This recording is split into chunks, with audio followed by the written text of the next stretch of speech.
Wherever you go, whatever you do, throw a little at it. Omax, Vest and Briefs.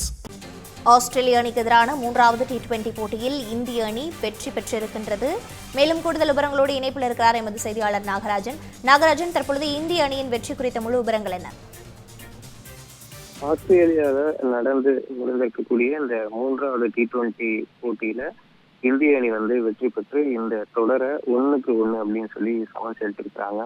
குறிப்பாக India ஆஸ்திரேலியாவுக்கு சுற்றுப்பயணம் மேற்கொண்டு மூன்று ODI போட்டிகளிலும் 5 T20 போட்டிகள் போன்ற சுற்றுப்பயணத்தில் ஈடுபட்டிருக்காங்க.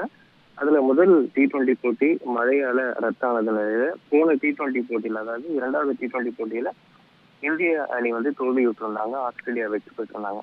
அதற்கு அடுத்தபடியா இன்னைய தினம் பாக்குறப்ப இன்னைக்கு போட்டியில இந்தியா டாஸ் வின் பண்ணி ஃபீல்டிங் சூஸ் பண்ணியிருந்தாங்க. ஆனா ஆஸ்திரேலியா முதல்ல இருந்தே ஆதிக்கம் காட்டியிருந்த நிலையில 20 ஓவர்கள் முடிவுல 6 விக்கெட்டுகள் இழந்து 186 ரன்கள் அடிச்சிருந்தாங்க.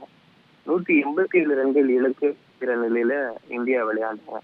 இப்ப ஆஸ்திரேலியாவில பார்க்க கிம் டேவிட் 74 ரன்கள் அடிச்சிருந்தாரு. மார்க்கஸ் ஸ்டோனிஸ் 39 பந்துகள் 64 ரன்கள் அடிச்சிருந்தாங்க. 2 பேருக்கோட அதிரடினாலதான் 6 விக்கெட்டுகள் இழந்து 186 ரன்கள் ஆஸ்திரேலியா அடிச்சிருந்தாங்க. இப்ப 187 ரன்கள் அப்படின்ற இலக்கை இந்தியா கிட்டத்தட்ட 18.3 ஓவர்கள்லயே எட்டியிருக்காங்க. வெறும் 5 விக்கெட்டுகள் மட்டும் இழந்து. இந்திய அணியோட இன்னிங்ஸ் சொல்லி பாக்குறப்ப தொடக்கத்திலேயே நம்பிக்கை கொடுக்கக்கூடிய அபிஷேக் சர்மா 16 பால்ல 25 ரன்கள்ல அவுட் ஆயிருந்தாரு. சுப்மன் கில் 12 பால்ல 15 ரன்கள் அடிச்சு அவுட் ஆயிருந்தாரு. அதே சமயம் கேப்டன் சூரியகுமார் யாதவ் 11 பந்துகள்ல 24 ரன்கள் அடிச்சு அவுட் ஆயிருந்தாரு. பெரிதும் எதிர்பார்க்கப்பட்ட திலக் வர்மாவும் 26 பந்துகள்ல 29 ரன்கள் அடிச்சு out ஆயிருந்தாரு.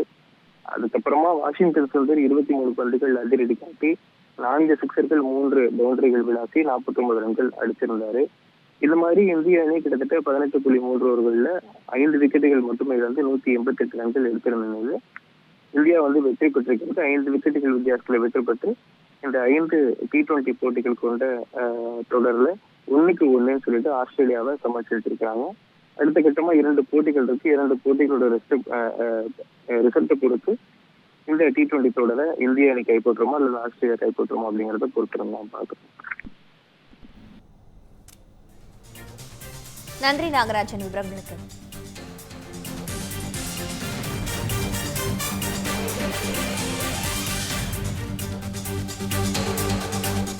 Wherever you go, whatever you do, throw a little at it. Omax, Vest and Briefs.